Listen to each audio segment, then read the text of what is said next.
Hey everybody, this video is part one of shop cabinets. So I have my carcasses built and face frames attached and painted. And in this video I'll show you how I did that. So stick around, it's coming right up.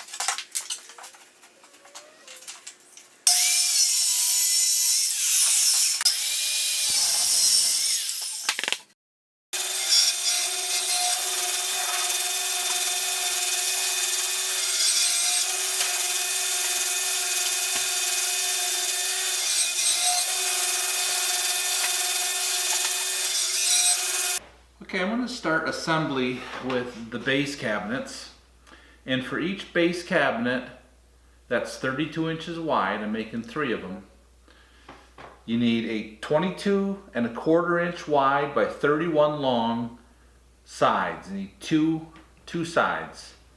The bottom is 22¼ by 30 long, and the back is 30 by 31. So what I'm going to do now is just use some cleaner degreaser and just wipe down the melamine, get all the sawdust off, especially along the edges where I'm going to glue it. I want to make sure that that glue has, the best chance of sticking to the melamine, because the melamine's pretty slick and the glue doesn't really adhere as well as it would to like just a bare wood surface.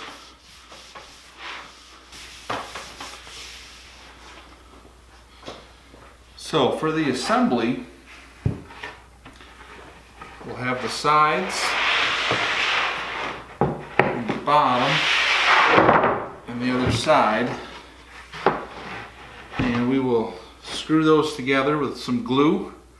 And then I'll flip it down and lay the back across it, and then that way we know, because that back is square, when I attach the back we know our cabinet's square. I'm going to pre-drill most of them as I go. I just want to get the first one so it's easier to get the carcass standing up by itself.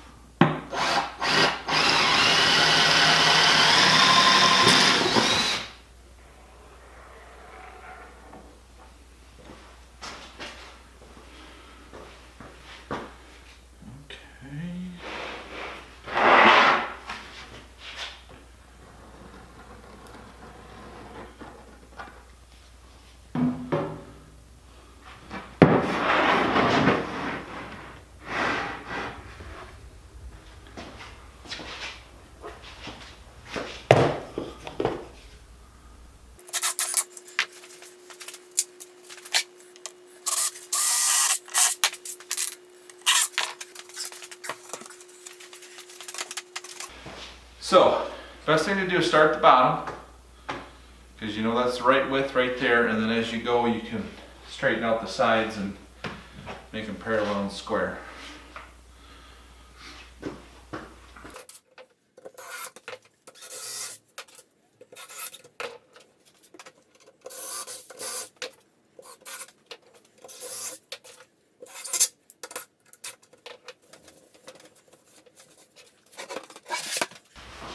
That is the finished carcass for a base cabinet.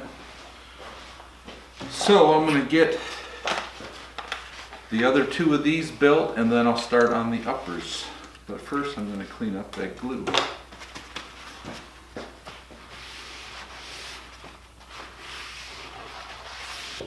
Okay, for the upper cabinets there's an additional step before you assemble. And that's to cut the peg holes for adjustable shelves. So I got a jig that I made, and I'm going to start my first hole at 10 3/4 from the bottom edge of the side piece of the cabinet. There'll be a 3/4 inch bottom here, so that hole will actually be 10 inches up from the inside bottom of the cabinet. And then I'm going up to 20 3/4, so 11 holes, 11 sets of holes.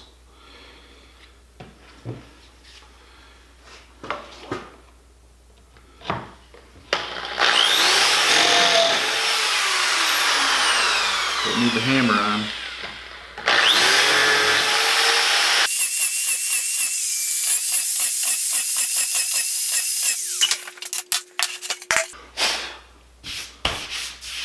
Okay, so now I want to make sure I do the same thing and then keep my ends matched up, my sideboards matched up. And actually I think the thing to do in this one, right top, just so when I go to assemble them,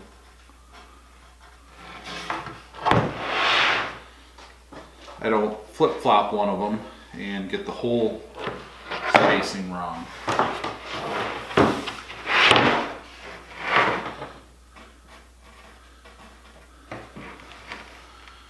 And then also, you see the holes are set back just a little bit from this edge compared to this edge. And that's for when you make a shelf, sometimes you'll put like a 3/4 inch board by maybe 1.25 inches high, and that would kind of hang over that peg just to dress up that front edge and to stiffen that shelf.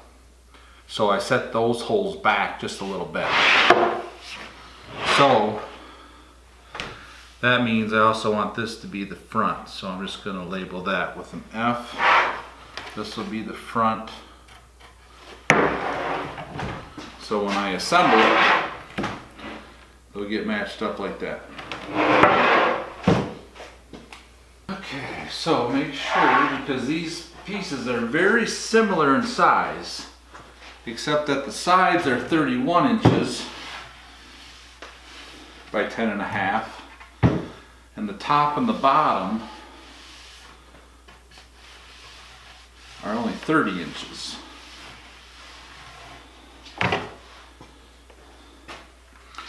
So the difference between the uppers and the base is that the base doesn't get a top board, whereas the uppers do. They get a top and a bottom, 2 sides and the back.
The face frames for 2 of my base cabinets are going to have this 6.5 inch opening with another rail to allow for a drawer here and double doors down here.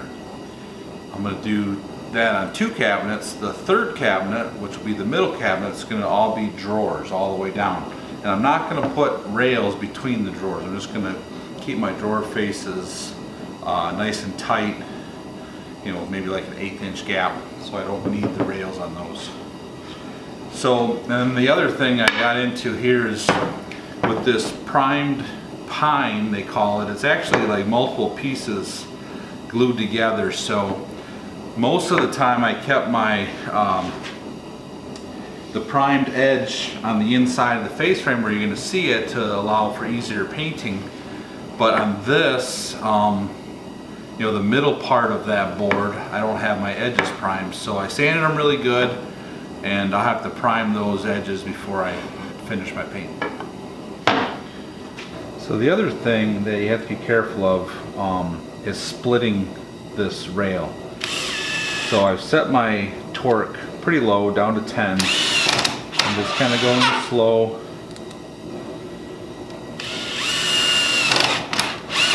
And then I just finish up the last couple turns with just a screwdriver, just to make sure that I don't over torque it and split that wood.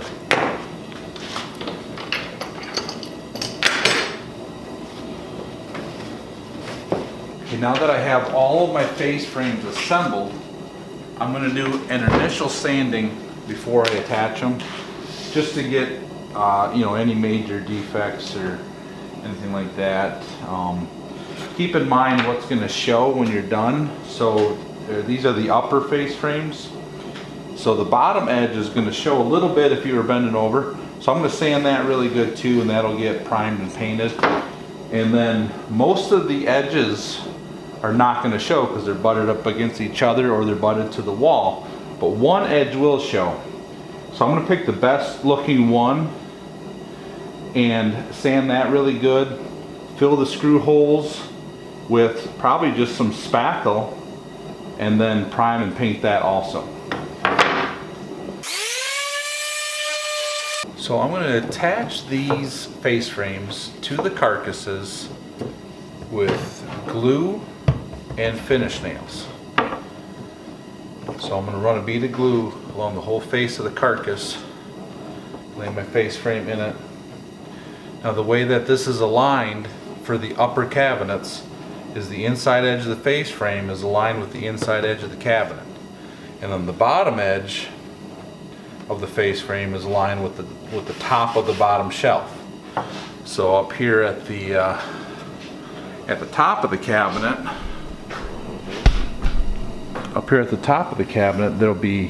this will hang down a little bit, so it'll be flush on top.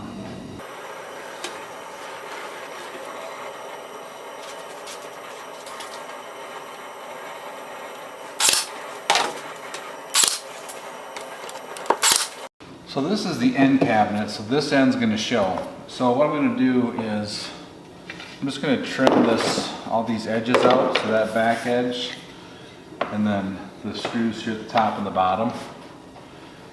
Trim it like that. I'm just going to clean this melamine up and leave that melamine show. I'll tape it off when I paint, because I'm going to spray paint. And then I'm also going to just fill in the screw heads here with some spackle, and then I also have to spackle all my little nail holes for attaching the face frame. So I'm going to do all that, and then whatever's bare wood I'll use a little bit of primer on, and I'm going to come back with this hammered black. It's a matte finish.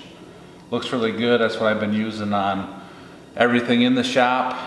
Any accent pieces, I use this paint. So like my light switch covers, my receptacle covers, all the conduit around my garage door opener is all painted in that, and it looks really good against that early American I have on the plywood that's my wall coverings.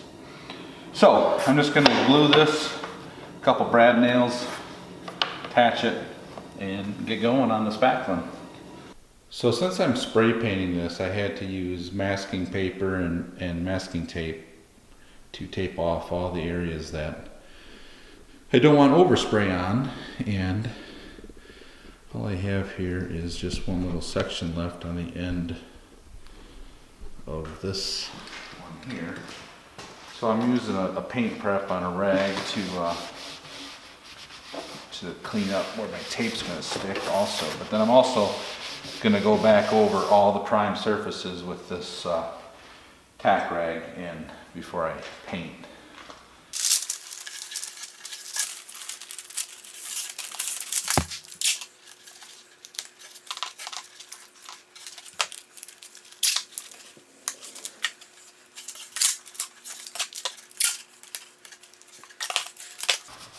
So that little bit of extra time to tape everything off should make for a real nice paint job. So what I'm doing with this first coat is just trying to get what I call a tack coat on, because I've noticed with this stuff, you can't put this on in one or two coats. It's going to take like 3 coats to get the right look to it. So the first coat is really just to get a little bit of paint on that primer. And that's all I'm really trying to do. I'm starting with the inside edges. And then make sure I got just a light coat on everything.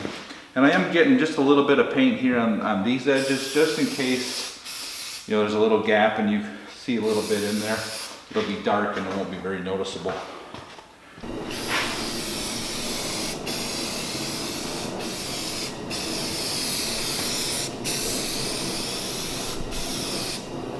In part 2, we're going to build the doors and the drawers and get these attached to the wall and the base built for the base cabinets. So keep watching and see you in the next one.